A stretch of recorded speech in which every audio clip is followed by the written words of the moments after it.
Good morning, এই দোকান আহি পালোঁ। আজি শুকুৰবাৰ আৰু বতৰ বহুত ধুনীয়া, ঠাণ্ডা বতৰ, গাহৰি খোৱা বতৰ। আহক, এইটো ৰাণৰ পিচ আৰু ৰাণৰ পিছত ধুনীয়া মাংস ওলাইছে। ভাইটি এজন আহিলে ৰাতিপুৱাই, একদম মজা মজা মাংস ওলাব। আহক আৰু ভিডিঅ' চাই ধন্যবাদ। লাইক কমেণ্ট শ্বেয়াৰ কৰি দিব, চাই থাকিব। আৰু আজি একদম বতৰ ধুনীয়া, গাহৰি খোৱা বতৰ। বতৰ দেখাই দিমনি এবাৰ ধুনীয়াকৈ টিপটপকৈ।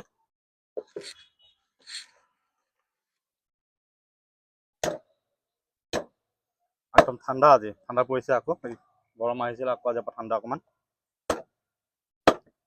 ৰেডমিট লাগে ভাইটিক আধা কেজি। আৰু এইটো একদম মজা মাল, লোকেল মাল, 50 কেজি চাইজৰ। আৰু এইটো বেলি পিচ আছে, এইটো আগঠেং।